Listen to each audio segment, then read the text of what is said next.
ইসলাম শুরু হয়েছে। বাবা তিনি ছিলেন আল্লাহর বিপক্ষে, আর ইব্রাহিম আলাইহিস সালাম ছিলেন আল্লাহর পক্ষে। এত আস্তে বললেন কেন? নাকি কষ্ট হচ্ছে আপনাদের? ইব্রাহিম আলাইহিস সালাম কার পক্ষে ছিলেন? আর তার পিতা আজর, সে ছিল কি? মূর্তি পূজার পক্ষে। শুধু মূর্তি পূজাই নয়, সে মূর্তি তৈরি করত এবং বাজারজাত করত।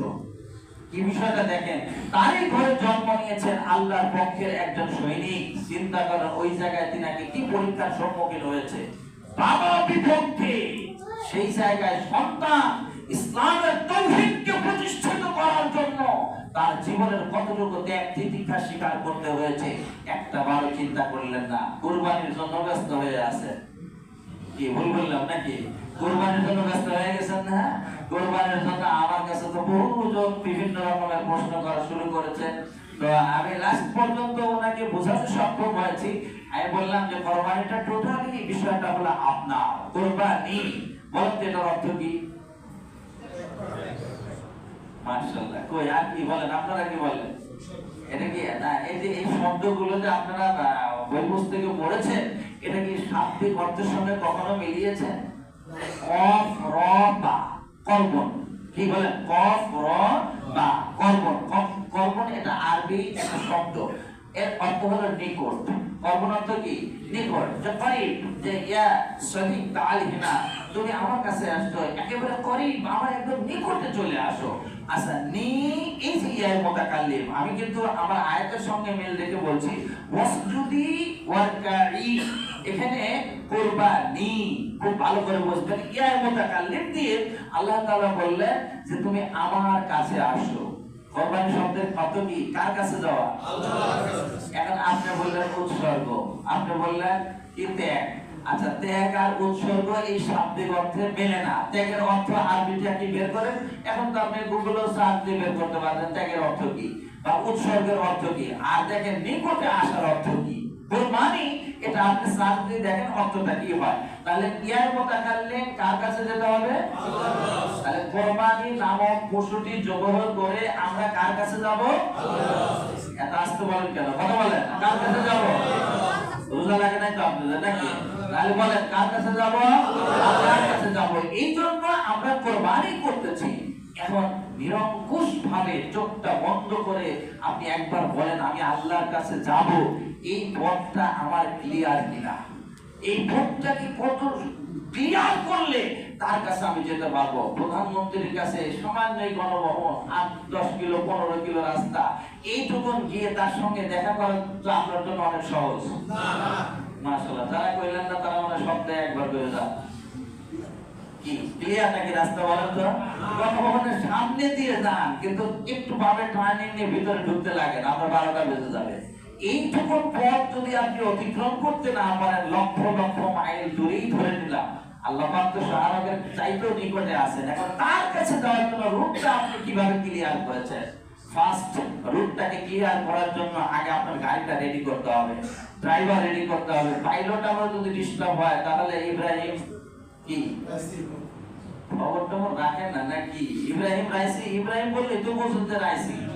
ইব্রাহিম রাইসির খবরটা জানেন না আপনারা? শুধু একজন নয়, অসংখ্য প্রাণ ঝরে গেল। এটা মুসলমানদের যে কি একটা ক্ষতি হয়ে গেল, একটা বড় চিন্তা করলেন না। আমি আফসোস লাগে, গতকালকে একটা সাইকেল মেকারের এখানে আমার ছোট বাচ্চা সাইকেল ঠিক করতে গিয়ে একটা রিক্সাওয়ালা বলছে, হুজুর, যখনই আমি শুনেছি আমার চোখ দিয়ে পানি ঝরছে, হাত পায়ের পশমগুলো একদম খারাপ হয়ে গেছে। বললেন কেন? বলে হুজুর আমি এত বুঝি না, কিন্তু উনি যে ইসলামের জন্য কি ত্যাগ স্বীকার করেছেন এবং ইসলামের যে একজন কি বর্ষিয়ান নেতা এবং বিশ্ব যাকে থেকে ভয় পায়, সে আজকে মারা গেল এই আফসোসে। বাট অনেকে এখন নাম বলার পরেও কিন্তু আপনি জানেন না আজকে তার যে পাইলট সে কোথা থেকে এসেছে, কেন কিভাবে এই ঘটনাগুলো ঘটলো। একটা বার মুসলিম আসলে আমাদের চিন্তা চেতনা করে ইন ফিউচার চিন্তা কিন্তু আমরা কেউ করছি না। ইনফ্যাক্ট আমি কিভাবে ভালো আছি, ভালো থাকবো, এটাই সামিশিয়ান, এটাকে যথেষ্ট মনে করছি। অথচ ইহুদি খ্রিস্টানরা আজকে দেখেন তারা 30, 40, 50, 100 বছর আগ থেকে একটা প্ল্যান করে, একটা প্ল্যানিং করে। আজকে আমি আপনাকে এখান থেকে একটা রোড ম্যাপ দেব, এই রোড ম্যাপ নিয়ে আপনি কাজ করা তো দূরের কথা, বরং আমার পিছনে লেগে আমাকে কেমনে আরো কি করবেন, মানে ঠেকায় দিবেন, এই চিন্তা আপনার ভিতরে হবে। আমি আপনাকে একটা রোড ম্যাপ বলবো, সেটাকে আমাকে সহযোগিতা করে উঠায় দেওয়ার জন্য যে আপনার সহযোগিতা দরকার, এটা না করে আপনি আর আমার কিছু লেগে যাবেন। এইটা হলো মুসলমান। আর ইহুদি খ্রিস্টান আজকে দেখেন, একটা ইহুদিকে কিছু করলে পুরা ইহুদি পৃথিবী জেনে যায় না? এত আসতে বললেন কেন? কথা বলেন না কেন? শুধু নামাজ কালাম ইসলাম তো এর মধ্যে শেষ রাখেন নাই। ইসলামের যে ভিত্তি রয়েছে, ইসলামের যে কার্যক্রমগুলো রয়েছে, এগুলো সুদূর প্রসারী। আজ থেকে ১৫০০ বছর আগে মানব জাতির প্রধান বিশ্ব নবী যে কথাগুলো বলে গিয়েছেন, সেগুলো বাস্তবে মিলে যাচ্ছে।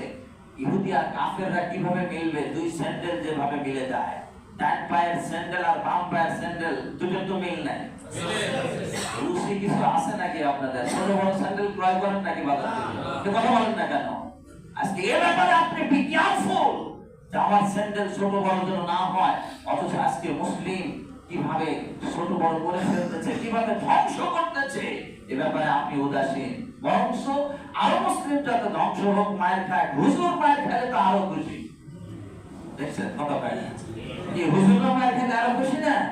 দেখবেন এইটা সামান্য, আমি বড় আশ্চর্য হলাম। আমি রাস্তায় অ্যাক্সিডেন্ট করেছি, এটার জন্য কিছু মুসল্লি খুশি হয়েছে।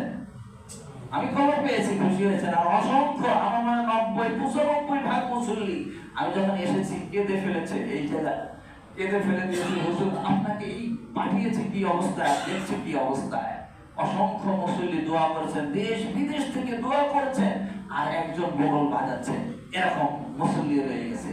তাহলে আপনি বগল বাজিয়ে একজন আলেমকে কষ্ট পেয়েছে, এজন্য আপনি বগল বাজাচ্ছেন, আর আপনি বিভিন্ন রকমের কটূক্তি করতেছেন। চিন্তা করেন আপনার ক্যারেক্টার কত উচ্চ, কত বড় মনের মানুষ আপনি। মুসলিম হিসাবে আপনার কাছে রিকোয়েস্ট করতেছি, আজকে কোরবানির জন্য প্রস্তুতি নিয়েছেন, নিজের দেহটাকে আগে, নিজের পশুত্বকে আগে কোরবানি করতে পেরেছেন কিনা, এটা একটু চিন্তা করেন। আজকে আল্লাহ তাআলা বলেছেন যে বান্দা ওয়াসজুদি ওয়ারকাই, কোরবানি শব্দ তিনটার মধ্যে মিল আছে তো নাকি? এত আসতে বলছেন কেন?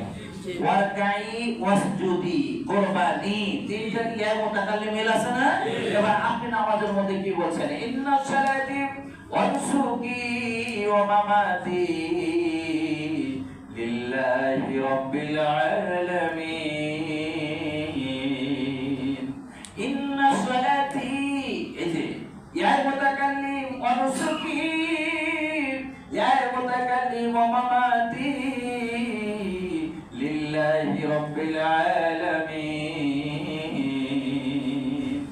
আমার রবের জন্য এগুলো হচ্ছে কিনা, আমার নামাজ, আমার রোজা, আমার কুরবানি, আমার জীবন, আমার মরণ, মাহইয়ায় ওয়া মামাতি, আমার মৃত্যু, টোটাল কিছুই মুসলমানদের জীবনের যা কিছু আছে সব কিছু কার জন্য হতে হবে? আল্লাহ। এখন একটু চিন্তা করেন যে আমার কুরবানি আমার আল্লাহর জন্য হচ্ছে কিনা। আমি আপনাকে ফাইন্ড আউট করে দিচ্ছি, বাংলাদেশে যারা কুরবানি দিচ্ছেন শতকরা ৯৯ জনের কুরবানি হয় না। ঠিক? আর যারা কইলেন না তারা কইতেছেন আমার টাকা আমি কুরবানি দেই না, আর আপনি হয় না এটা বলার অধিকার করতে পেয়েছেন। আরে মিয়া, সব ধারায় মিলে যাচ্ছে। ধারায় যদি আপনি আসামি হয়ে যান তাহলে সাক্ষীর দরকার আছে? ঘটনা সত্য, সাক্ষী দুর্বল নাকি? এরকম নাকি কথা? চেয়ারম্যান সাহেব মাঝে মাঝে বলে যে ঘটনা সত্য, সাক্ষী দুর্বল। তো এখন দেখেন ঘটনা সত্য কিনা। কোরবানি করার সময় আপনি যে ৫ জন ৭ জন ৩ জন মিলে কোরবানি দেন, একটা কাগজে নাম লেখা থাকে না? ঘুমায় নাকি? কি কথা বলছেন? কি কই, কি কাগজে নাম লেখা থাকে না?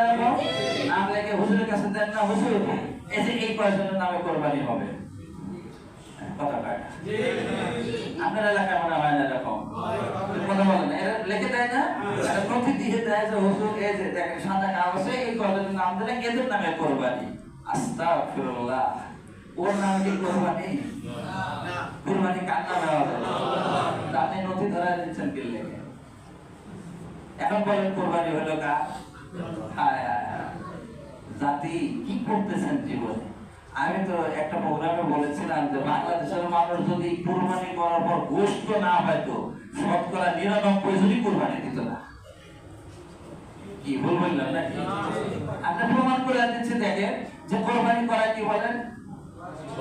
মাশাআল্লাহ, এটা মাশাআল্লাহ ভালো জানা আছে। একসঙ্গে বলেন, এই মাশাআল্লাহ শিখে রাখেন। কোরবানি করা কি? আমি কোরবানির শত শত মাসালা পড়তেছি, শত শত মাসালা, যে একটা কোরবানি যাতে আল্লাহর দরবারে কবুল হয়। আমি আসলে হাদিস সাহেব বলতেছিলেন, অনেক সিনিয়র আলেম, তিনি বলতেছিলেন যে হুজুর দেখেন অনেক মাসালাই আমাদের জানা দরকার, আপনি যদি 5 মিনিট সময় দেন, আমি 5 মিনিট কেন আপনার জন্য 5 ঘন্টা দিতেও প্রস্তুত, কিন্তু আপনার তো জানার ইচ্ছা থাকতে হবে। আমি এখানে বসে বসে মাসালা নিয়ে খালি এরকম পড়বো আর আপনি ওই দিক দেখো, এরকম নাকি? একটা যোগ দেখলাম না যে হুজুর আমি যে কোরবানি করতেছি, এই কোরবানিটা আমার কিভাবে ক্রয় করতে হবে, টাকা কিভাবে আসবে, কোরবানি করাটা কি, কার উপরে ওয়াজিব, এই কোরবানির সংক্রান্ত অসংখ্য মাসালা রয়েছে। একটা বারের জন্য আমরা এটা স্টাডি করতেছি না। যদি কিন্তু স্টাডি করতে না পারি, কমপক্ষে একটু জেনে নেন যে আমার এটা কিভাবে দিলে প্রকৃতপক্ষে কোরবানি হবে, তাহলে আমি প্রকৃতপক্ষে আল্লাহর কাছে যেতে পারবো। এই কোরবানি এটা আপনি একটু খেয়াল করেন যে আজকে শুধুমাত্র আমরা জানি যে ইব্রাহিম আলাইহিস সালাতু ওয়াস সালামের মাধ্যম থেকে আসছে কোরবানি। নো, এটা তো ইব্রাহিম আলাইহিস সালামের ঘটনা তো বেশি দিন আগে নয়। হযরত আদম আলাইহিস সালাতু ওয়াস সালাম তিনার সময় থেকে কোরবানি, হযরত আদম আলাইহিস সালাম থেকে কোরবানি। এ ব্যাপারে ব্যাপক আলোচনা চলবে, যেহেতু এখন অনেক সময় আছে। তবে এই কথাটা এই জন্য বললাম, এই ইয়ার মুতাকাল্লিম আসার কারণে কোরবানি, সালাতি, নুসুকি, মাহিয়ায়া ওয়া মামাতি লিল্লাহি রাব্বিল আলামিন, সবকিছু কার জন্য? দেখেন এগুলো সব আল্লাহর জন্যই করতে হবে। আপনার নামে জিন্দেগিতে এই কাজ করবেন না, ঠিক আছে তো? যারা কইলেন না তার মানে চিন্তা ভিন্ন রকমের। আমার টাকা দিয়ে হুজুর আমার নামে দেবেন, এটি পাইছেন কি, এরকম নাকি? কথা বলেন, কার নামে হবে? না, এখনো মুখ বলে নাই। একসঙ্গে বলেন, কার নামে হবে? এই নথি ধরাবেন, এই যে এই দলিল ধরা দিবেন হুজুর। হ্যাঁ, আবার হুজুর যদি ওই নথি থেকে সবাই না করে, কি মৌলবি এটা, কিছুই তো বোঝে না। আর মৌলবি দিয়ে তো আপনার কোরবানি করার কথা নাই। কোরবানি তো ইব্রাহিম আলাইহিস সালাম নিজেই করছেন, বাপে কোরবানি করেছে ছেলেকে। কথাটা ভালো করে মনে রাখবেন যে কত বড় ইন্টারন্যাশনাল কনফারেন্স হয়েছিল ইব্রাহিম আলাইহিস সালাম এবং ইসমাইলের মাধ্যমে। কথা আমার সেই প্রথম কথা। তাহলে কোরবানির বিষয়ে রোমান্টিক বিষয়গুলো আপনার এখান থেকে জিস্ট কথাগুলো বের করে নিয়ে আসতে হবে। আদম আলাইহিস সালামের সময় কোরবানি ছিল, তার ছেলেদের মধ্যে গন্ডগোল, ছেলে এবং মেয়ে ওনার কয় জোড়া ছিল? সেই সময় জোড়া জোড়া হতো। কয় জোড়া ছিল? আর আমি আদম, আপনার বাপের ফুলা কয়টা এটাই জানেন না? কি জানেন কেউ? হ্যাঁ, আন্দাজে কয়টা? নাই কেউ জানেন না? একদিন কিন্তু বলেছিলাম, তার মানে শোনেন না তো। কি মনে আছে? কেউ বলতে পারবেন? কেউ? 1 সপ্তাহ টাইম দিলাম, আগামী সপ্তাহে এটা গবেষণা করে আসবেন, ঠিক আছে? কথা কয় না, এটা আপনার ভিতরে ফিলিং সৃষ্টি করে দেয়। নাহলে আমি বললে তো বলেই ফেলবো, কিন্তু এটা গুরুত্ব দিবেন না। আপনাকে এইবার দিলাম, আগামী সপ্তাহে আমাকে প্রথম যে বলবে তাকে একটা পুরস্কার দেবো ইনশাআল্লাহ, ঠিক আছে তো নাকি? হ্যাঁ, জোড়া কত জোড়া সন্তান ছিল? এই জোড়া জোড়া সন্তান দেওয়ার মালিক কে? এখন হয় না জোড়া? কথা বলো, হয়তো এখনো। হ্যাঁ, রব ডাকতে বললেন, জোড়া সিঙ্গেল যেটাই দেই না কেন, এ ক্ষমতা কার? আল্লাহ পাক যখন দিয়ে দিলেন, বিবাহ শাদীটাও কেমন হবে? যেহেতু আদম আলাইহিস সালাম পৃথিবীর প্রথম মানব, প্রথম নবী, আর অন্য তো কেউ নাই। কারণ ভাই ভাই থাকলে ভাইয়ের ছেলের সঙ্গে, ভাইয়ের মেয়ের সঙ্গে বিবাহ দেওয়া যায়, কিন্তু এই জায়গায় তো আপনার এরকম কোন আরেকজন ভাই নাই। সেই ক্ষেত্রে ইসলাম দেখেন কমপ্লিট কোড অফ লাইফ, একটা পরিপূর্ণ জীবন বিধান, শরীয়তের বিধান হলো প্রথম যেই দুই জোড়া সন্তান রয়েছে, পরবর্তী 2 জোড়া সন্তানের সঙ্গে ক্রস আকারে তোমরা বিবাহ কার্যক্রম শুরু করে দাও। তাহলে আদম আলাইহিস সালামের সময় থেকে ক্রসিং লেভেলে বিবাহ শুরু হয়ে গেল। এরপরে হাবিল আর কাবিল, 2 ভাইয়ের নাম তো শুনেছেন। হাবিল আর কাবিল 2 ভাই, এই দেখেন দুনিয়ার জমিনে ইতিহাস হয়ে আছে হাবিল আর কাবিল। কাবিল নামের কয়জনের আছে এখানে? একজনের নাম কাবিল নাই। বাংলাদেশে কারোর নাম কাবিল নাই? কাবিল নাম আছে? আরে কি কয় এটা, কাবিল নাম রাখছে? আস্তাগফিরুল্লাহ। এই কাবিল নামটা, হাবিল নাম আমার জানা মতে আছে, কিন্তু কাবিল নাম কেউ রাখে না। কারণ কাবিলের চক্রান্ত চরম কঠিন চক্রান্ত, এর নামটার প্রতি ঘৃণা। কেন? সে যেহেতু খুন করেছে, মার্ডার করেছে। কি কথা বলেন না? এই মার্ডার, পৃথিবীতে মার্ডার শুরু হয়েছিল কাবিলের থেকে। কিয়ামত পর্যন্ত যত মার্ডার হবে, সমস্ত মার্ডারের এক গোনার অংশ ওই কাবিলের আমলনামায় যাবে। কারণ যেহেতু শুরু করছে ওইটা। কি বুঝতে পেরেছেন তো নাকি? এই যে আপনি সমাজের মধ্যে একটা অন্যায় কাজ শুরু করবেন, এই কিয়ামত পর্যন্ত যত মানুষই অন্যায় করবে, এর সওয়াব কিন্তু ওর আমলনামায় যাবে। সওয়াব মানে কি? গুনাহ আর কি, প্রতিদান। এটা কিন্তু ওর আমলনামায় যাবে। তো এই এখন মেনে নিচ্ছিল না, কারণ চেহারাটা কালো, কালো মেয়েরা তো বিয়ে করতে চায় নাকি? করতে চায়। হয় এরকম হওয়া বলেন কি বুঝে না ঘুমে? কালা কালা মেয়ে এটা কেউ বিয়ে করতে চায় নাকি? নাইজেরিয়া গুলো কিন্তু সবাই পছন্দ করতে চায় না। আবার অনেকে মনে করেন না, কালা হলে যদি কাটিংটা ভালো হয় তাহলে নেওয়া যায়। যে এই কাবিল এটা মেনেই নিতে পারতেছিল না, যার কারণে সে কি করলো? আদম আলাইহিস সালাম বলল, ঠিক আছে হাবিল আর কাবিল দুই ভাই, তোমরা আগে এক্সাম দাও, পরীক্ষা দাও। দেখছেন, পরীক্ষা ছাড়া সফলতা কখনো পাওয়া যায় না, ভালো মন্দ বিচার করা যায় না। বললো পরীক্ষাটা কি হবে? 2000 কোরবানি করো। এই যে শুরু হয়ে গেল কোরবানি। তুমি কি করো? পাহাড়ের উপরে যাও, সেই সময় যে সমস্ত শস্য ছিল এগুলো ওখানে রাখবা, যারটা পুরে সার্কাল হয়ে যাবে তার কোরবানি কবুল হবে, তার সঙ্গে বিবাহ হবে। আর যারটা কবুল হবে না, বোঝা যাবে তার মধ্যে ভেজাল আছে। কি কথা কি বোঝেন নাই? এখন যদি আমাদের দেশের কোরবানি এরকম হতো যে ঠিক আছে তুমি কোরবানিটা একবার কি করো, আপনার তুরাগ নদীর পাড়ে রাখো, নদী থেকে আগুন আসবে, যারটা পুড়ে যাবে ওটা কবুল হবে, যারটা পুড়বে না এটা বোঝা যাবে ভেজাল আছে। হয় নিয়েতে ভেজাল নাই, টাকায় ভেজাল নাই, আপনার একটা না একটা ভেজাল আছে। এরকম করে যদি এখন কোরবানি হতো, তাহলে তো আল্লাহর ওলি সবাই হতো। কি দেখছেন? এই যে আপনার কথার দ্বারাই বোঝা যাচ্ছে যে ভেজাল আছে। এখন চিন্তা করেন যে এই কোরবানি যখন ওখানে থেকে শুরু হয়ে চলে আসলো, আমি এত বড় ইতিহাস বলতে গেলে সময় পাবো না, শুধুমাত্র এতটুকু বোঝাতে চাই যে এক্সাম দেখেন শুরু হয়ে গেছে, পরীক্ষা। পরীক্ষা ছাড়া কোনো কিছু হয় না। ওখান থেকে সেই ইব্রাহিম আলাইহিস সালাম তার জীবনের পরীক্ষা দিয়ে কিন্তু রবের কাছে পৌঁছেছেন। এজন্য তিনি রবকে ডাক দিয়ে বললেন, ও আমার আল্লাহ, জন্মের শুরু থেকে আমার পরীক্ষা শুরু হয়ে গেল। বাবা বিধর্মী, বাবা তাওহীদ বিরোধী, আমি তাওহীদের ঝান্ডা হাতে নিয়ে গিয়েছি। ও আমার আল্লাহ, তুমি আমাকে সাহায্য করো। ইব্রাহিম আলাইহিস সালামের জীবনের প্রত্যেকটা ধাপে ধাপে সাহায্য করেছেন কে? আমার আল্লাহর সাহায্য নিয়ে ইব্রাহিম আলাইহিস সালাম এবার তিনি কি করলেন? রবের কাছে দোয়া করলেন, আল্লাহ আমি থাকবো না, কিন্তু আমার তো উত্তরসূরি দরকার, কোথায় পাবো? এজন্য দোয়া করা শুরু করলেন, রব্বি। এই যে ইয়া মুতাকাল্লিম মনে আছে? আরে এই কথাগুলো সব মিল রয়েছে। কবিতার পংক্তি মালাগুলো কিভাবে মিলিয়েছেন কোনোদিন তো ভাবেন নাই। রব্বি হাবলি, ইয়া মুতাকাল্লিম ইয়া আছে কিনা শেষে? দেখেন এতটুকু বুঝতেছেন, রব্বি ওয়াসজুদি ওয়ারকাই কুরবানি, মিলতেছে তো সব? সব মিলিয়ে মিলিয়ে আল্লাহর কাছে ইব্রাহিম আলাইহিস সালাম বললেন, রব্বি হাবলি মিনাস সলিহিন।